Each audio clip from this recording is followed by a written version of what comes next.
restoration with solar and batteries and nuclear is a very different proposition to system restoration with gas-based system.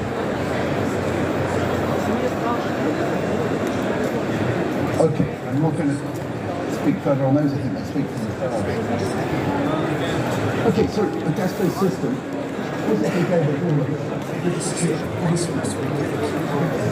It's net zero by 2050 strategic initiative.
شفت العربية دي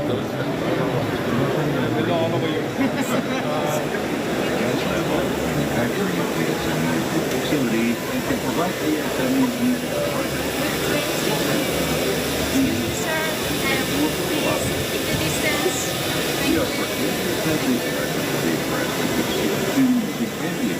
which does not require any external power. How many followers? Only. You have a new one?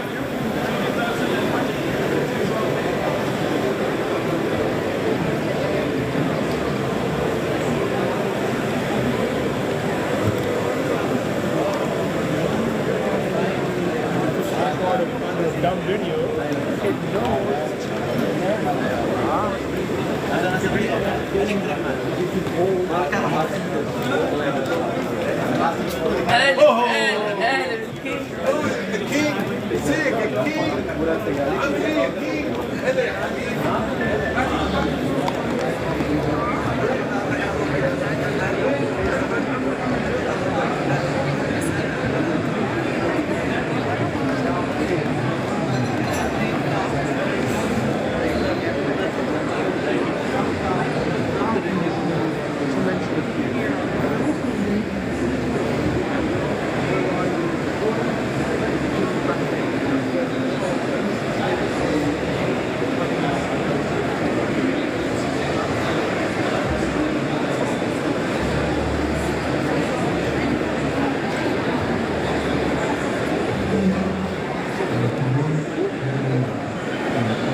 We source it, harness it, move it, transform it, and above all, we sustain it. What makes us a utilities champion is our commitment to net zero emissions by 2050. And what leads our seamless energy transition is an empowered workforce with a shared vision. Together we are one Taqa, bringing you the power and water needed to create a thriving future. We distribute your power and water. You light up and charge ahead. We transmit your power and water. You sustainable water. You tap into unwavering flow. We transform sustainable energy. You switch to energy efficient living. Together, powering a thriving future.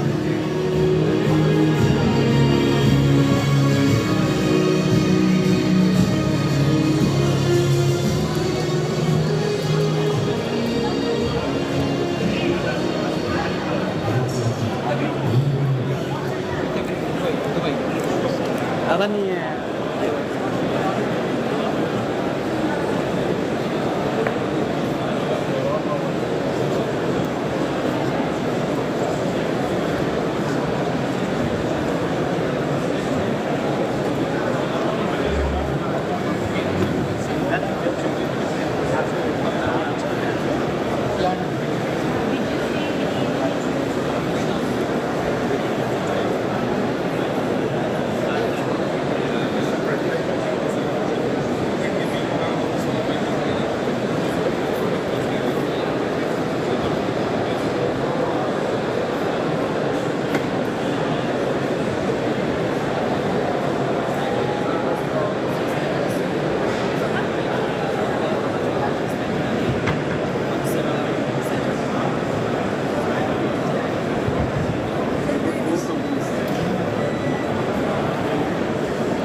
this kind of solid state batteries need some years and more research and development for it to reach the growth and introduction phase.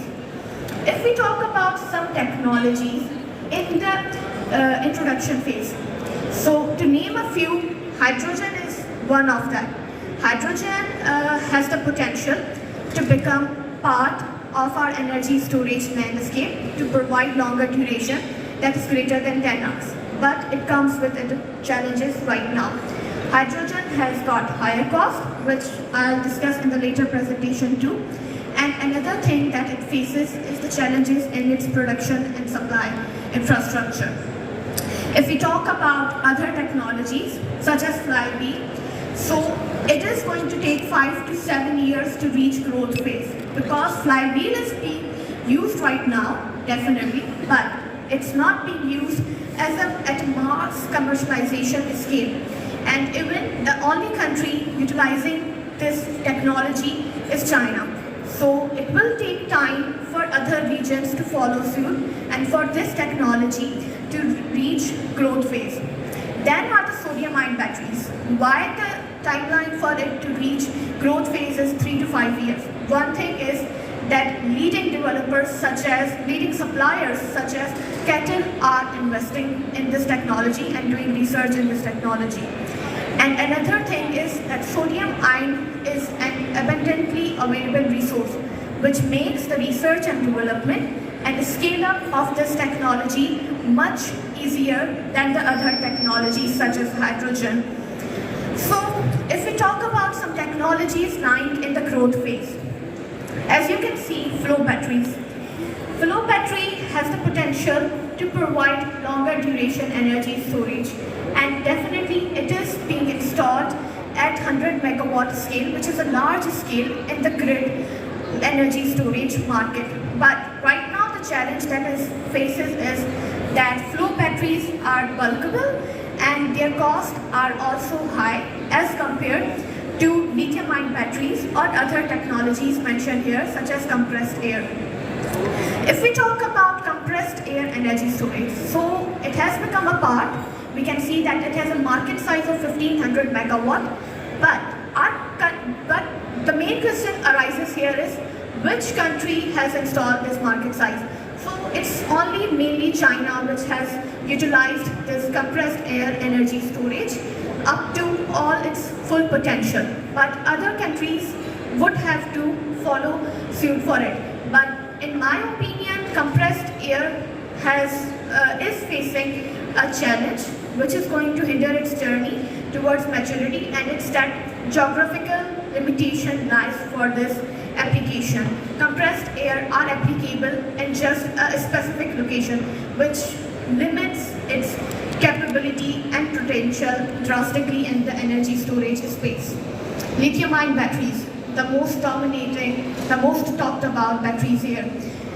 They have reached 45,000 megawatt in a very short time, and they are reaching to the peak of the maturity in the coming years because of their declining cost and the ongoing research and development in increasing their energy density.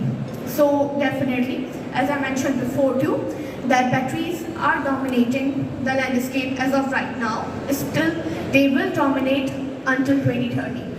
The other technologies, pumped hydro, which was a main part of our energy storage landscape, is declining in annual installations, though it has the largest market size. Why is that so? Because again, some technologies do have the potential, can cater our services for longer duration energy storage, but they face a challenge like location and difficult construction processes, which limits their process and leads time in adoption of those technologies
transport and distribution. How about the signage?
To be actively engaged and involved in advancing sustainable solutions and what role they can make.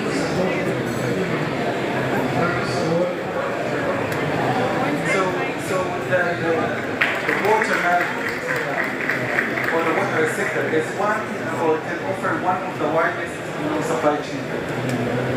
You can find opportunities across the wide supply chain, moving from production to extraction to transmission, even to the industry.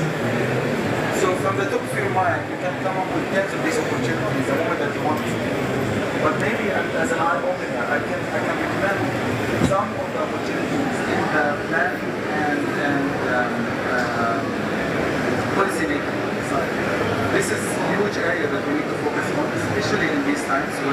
action is coming at its full speed, and when the deadlines of climate action are getting close. And also, you can start with looking at areas like enhanced efficiency on the system side and behavior change. And behavior change is quite the reuse, recycle, treatment, desalination, AI and data management, investment in R&D, just to help industries to use the utilization of the water. And also sustainability. All of these areas can offer a great opportunities for you. So just to recap, so you shed light for youth to participate in planning, so you think agriculture, that's what, and then urban planning as well, and the legal aspect, police makers and so on, decision makers. Okay, that's so great. Ahmed, some initiatives for our youth?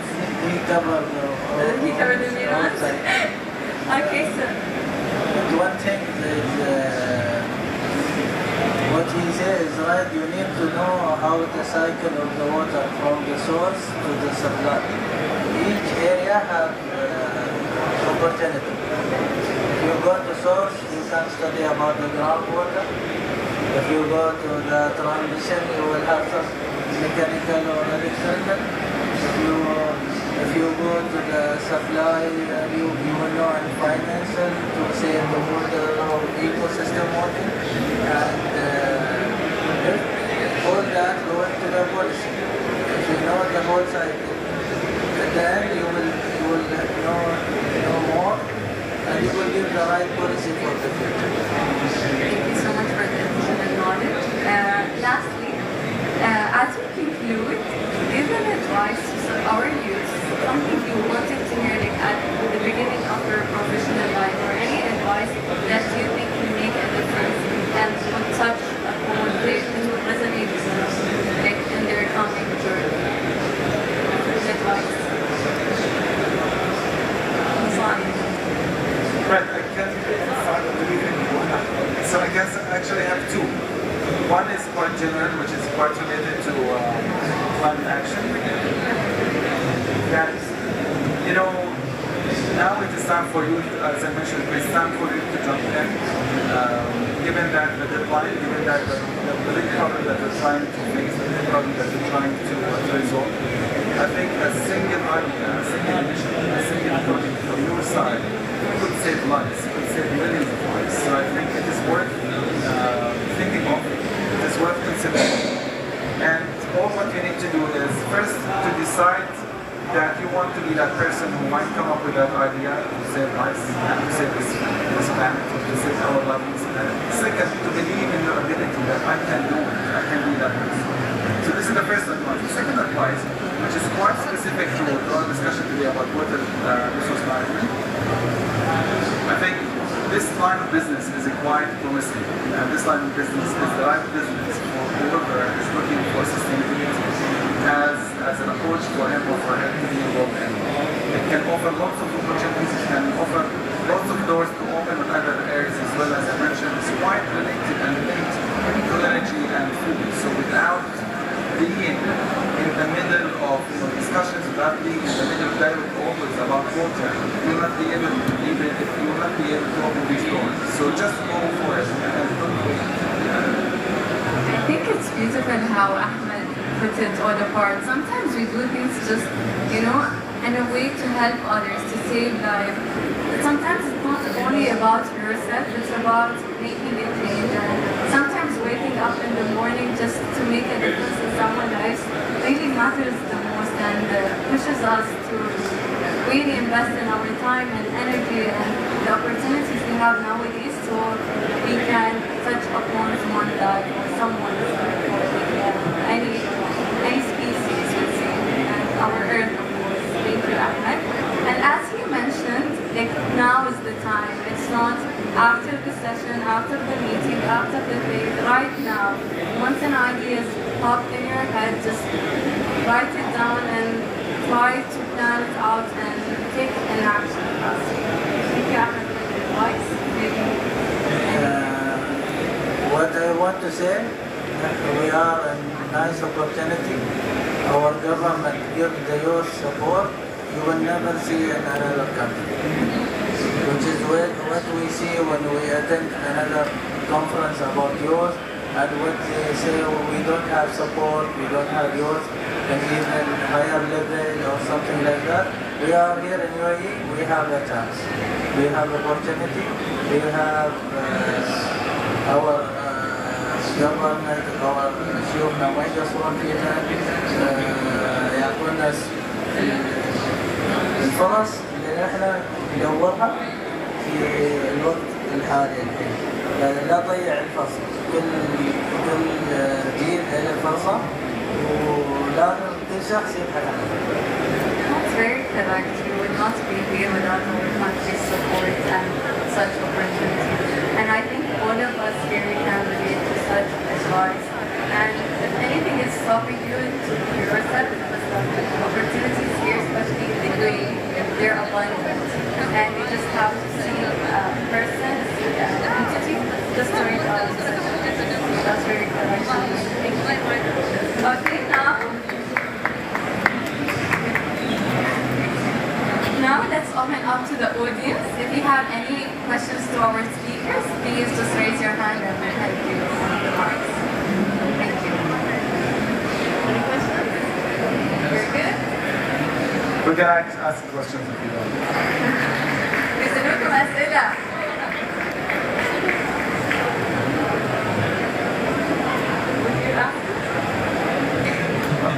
Yeah, okay, I mentioned 2 deadlines at the beginning of the session. Who remembers these 2 deadlines for climate action? No, that's not fair. I was thinking. Yeah, the 2050 deadline and what is the 2050 deadline? Net zero. And 2030?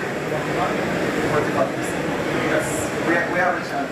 Yeah. Muhammad is a very good advocate in the sustainability field, mashallah. Okay, any other questions, maybe? Okay, you're good then. Okay, thank you for our esteemed panelists from Masdar.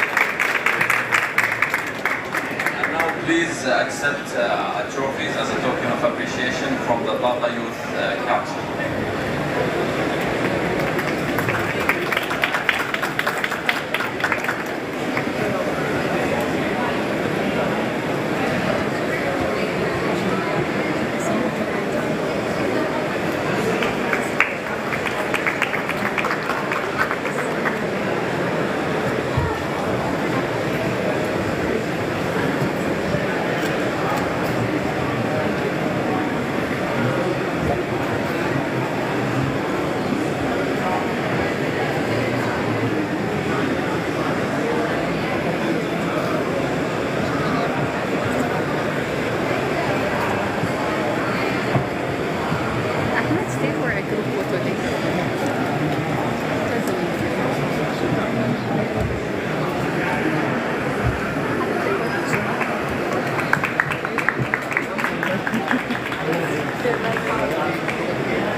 So we'll be moving to a coffee break and a networking session.